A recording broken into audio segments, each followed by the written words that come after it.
The first time Ethan Caldwell heard Victoria Langford laugh, it wasn't the polished, boardroom laugh people expected from the 34-year-old CEO of Langford Luxury Motors. It was raw, startled, almost childlike, and it cracked straight through the noise of a rainy Detroit afternoon.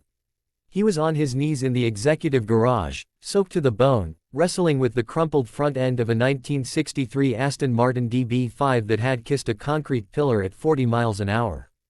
The car belonged to her late father, Reginald Langford, the man who had built the company from nothing.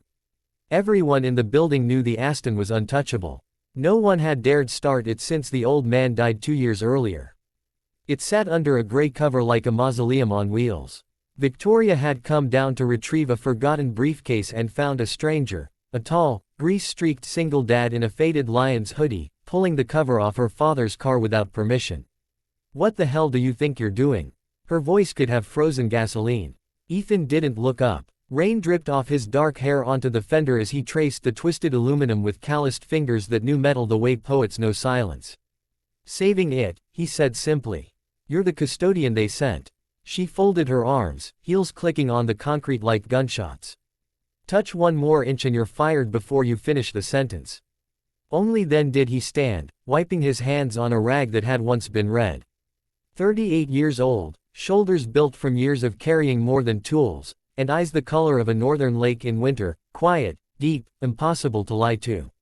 "I'm not the custodian, ma'am," he said. "I'm the guy who fixes things people gave up on. Your regular shop said the frame was bananaed and quoted you $140,000 to restore it with aftermarket garbage. I can bring her back for parts and labor under 20. And she'll be right. Not pretty, right?" Victoria stared at him like he'd spoken in tongues. No one talked to her that way. Not employees. Not board members. Not even the men who wanted to date her and her fortune. "You're insane," she said. "And trespassing. Your security badge scanner's been broken for 3 weeks, Ethan replied, nodding toward the blinking red light by the door. "I used it to get my daughter's inhaler out of my locker after hours. Figured while I was here I'd see if the rumors were true." "What rumors?" "That Reginald Langford's daughter parked his favorite car and let it rot because she couldn't stand to look at it anymore." The air between them went brittle. Victoria's chin lifted, but something trembled behind the ice in her green eyes. "You don't know anything about my father. I know he hand-formed these fenders himself in 1987 when the factory ones came in warped. I know he drove this car to the hospital the night you were born because the Bentley was in the shop. And I know it still smells like his cigars because no one's had the heart to air it out."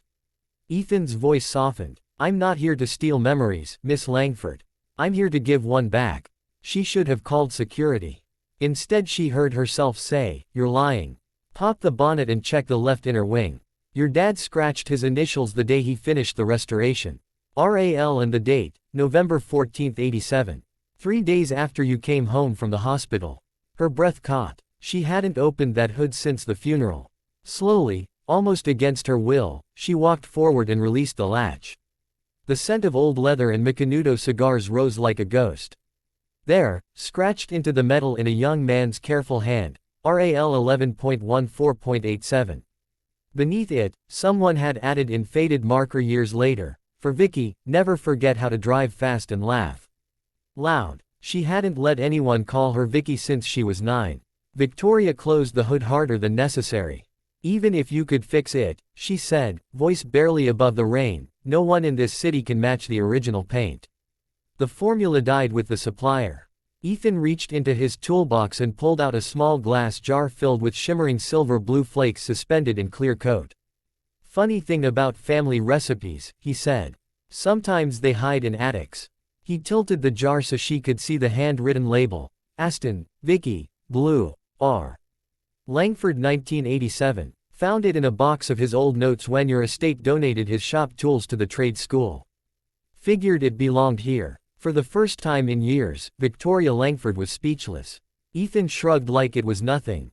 "Look, I've got a 6-year-old asleep in the security office with a fever. I'll put the cover back and get out of your way." "No." The word left her mouth before she could stop it. She cleared her throat, tried to find the CEO again.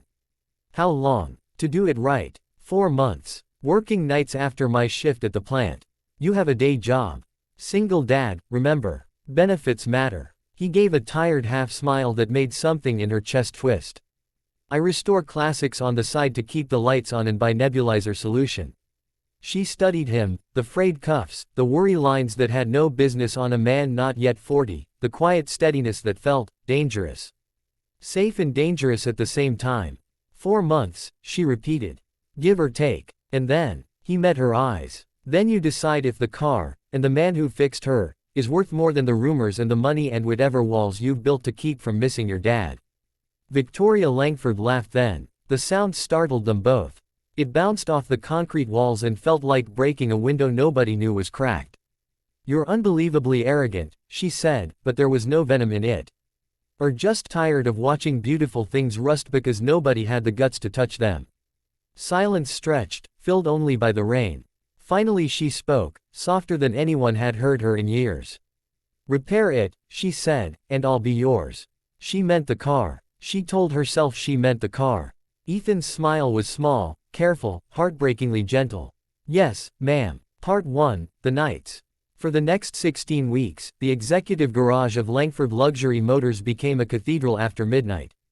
Ethan arrived every evening at 11:07 p.m., right after tucking his daughter Mia into the apartment above his sister's garage. He pushed a creaky shop cart loaded with tools, a Bluetooth speaker that played only Motown and 90s hip-hop, and a baby monitor so he could hear if Mia coughed in her sleep. Victoria told herself she was just checking progress. That's why she started showing up at 11:42 with 2 cups of coffee, one black, one with enough sugar to scandalize the board. She wore jeans and one of her father's old shop coats that swallowed her whole. No makeup, hair in a messy knot. She looked 18 instead of 34, and it terrified her how much she liked it. Ethan never commented on the visits. He simply handed her a sanding block or a flashlight and put her to work. They spoke in low voices about metal and memory in the particular way grief sits in your sternum like a wrench you forgot to put away. Some nights she talked about Harvard Business Review and hostile takeovers. Some nights he talked about the night Mia's mom walked out with nothing but a duffel bag and a post-it that read, "I'm sorry, I can't do this." Some nights they didn't talk at all, just the sound of buffers and Aretha Franklin and 2 people learning how to breathe in the same space without armor. Part 2, The Storm. Week 12. Brought trouble. A viral article in Automotive News claimed Langford Luxury Motors was secretly moving production to Mexico, laying off 3,000 Detroit workers. Stock dropped 11% in a day. The board wanted blood. Victoria spent 18 hours in emergency meetings, voice raw from shouting down men twice her age who called her sweetheart, while carving up her father's legacy. She came to the garage at 2 a.m. still in her charcoal suit, mascara streaked, heels in one hand and a bottle of 30-year Glenlivet in the other. Ethan took one look and silently rolled a stool over. She sat, drank straight from the bottle, and cried, the ugly kind where snot is involved and dignity is a distant memory. He didn't hug her. He just kept wet sanding the driver's door with slow, perfect circles until her sobs quieted. My father would be ashamed of me, she whispered. Your father built an empire and still came home every night smelling like brake cleaner because he needed to turn a wrench to feel human, Ethan said. He'd understand fighting for what he left you. I don't know how to win this one. Then don't fight like a CEO tonight. He handed her the sanding block. Fight like a daughter who refuses to let them piss on her dad's grave. She laughed through tears and took the block. They sanded until sunrise, shoulders brushing, the scent of scotch and primer thick in the air. Part 3, The Reveal. The night before the Detroit Autorama, the biggest classic car show in the country, Ethan texted her, "Bring your dancing shoes, Vicky." She hadn't been called Vicky in 25 years. The Aston sat in the middle of the show floor under a single spotlight, covered in a silk sheet the color of her father's eyes. Around it, a crowd of collectors and journalists waited, buzzing about the mysterious entry listed only as property of V. Langford. Victoria walked in wearing a simple black dress and the pearl earrings her father gave her for her 16th birthday. She looked like money and heartbreak in every headline that had ever called her Ice Queen. Ethan stood beside the car in a tailored tux that somehow still had a faint grease stain on the cuff, because of course it did. Mia, fever-free and beaming, wore a tiny mechanic's jumpsuit with Junior Restorer embroidered on the back. The MC called her to the stage. Cameras flashed. Victoria's hands shook as she gripped the sheet. "This car," she said into the microphone, voice steady despite the tears threatening, "was my father's proudest creation. After he died, I let it sit and rust because looking at it hurt too much. Then one rainy night a stubborn, impossible man told me beautiful things deserve second chances." She looked straight at Ethan. "Tonight, I'm proud to unveil the 1963 Aston Martin DB5, restored exactly to its 1987 specification by the most talented pair of hands I've ever known." She pulled the sheet. The crowd gasped. The paint glowed like liquid starlight. Every curve, every detail perfect. And on the driver's door, in tiny scripted letters no one else would notice unless they knew where to look, Ethan had added beneath her father's old note. "And for Vicky, may you always drive fast and laugh loud. E. and M. Caldwell, 2025. The applause was deafening. Victoria stepped off the stage, walked straight to Ethan, and in front of 5,000 people and every automotive journalist in the country, kissed him like the world was ending and beginning at the same time. Mia tugged Victoria's dress. "Does this mean you're gonna be my new mom?" Victoria crouched, eyes shining. "Only if you'll let me earn it, kiddo." Mia considered this with 6-year-old gravity, then nodded. "Okay. But you have to learn how to change spark plugs." "Deal." Epilogue. 6 months later. The headlines called it the romance of the year. CEO weds mechanic in intimate Detroit ceremony, drives off in legendary Aston. But the part no one wrote about was the quiet Sunday mornings when Ethan pushed Mia on the swings while Victoria, hair in a ponytail, wearing one of his old hoodies, made pancakes shaped like spark plugs. Or the way Victoria now kept a set of coveralls in her office closet for the nights she still snuck down to the garage, just to hand him tools. Or how, on the anniversary of her father's death, the three of them drove the Aston to Belle Isle at dawn.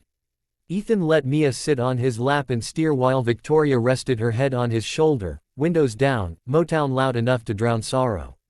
She laughed then, the same raw, startled, childlike laugh from that first rainy afternoon. Ethan kissed her temple. "Still mine?" he asked. She threaded her fingers through his. "From the moment you pulled that cover off, I was never anyone else's." And somewhere, Reginald Langford was smiling down on a perfect silver-blue Aston Martin tearing up the lakeshore, carrying the 3 hearts he'd waited his whole life to see whole. Because sometimes all it takes to fix what's broken is one stubborn man with dirty hands, one heartbroken woman brave enough to laugh again, and one little girl who believed love could sound like a V8 at full song. Never be afraid to touch the things that hurt. Some scars are just places waiting to become stories.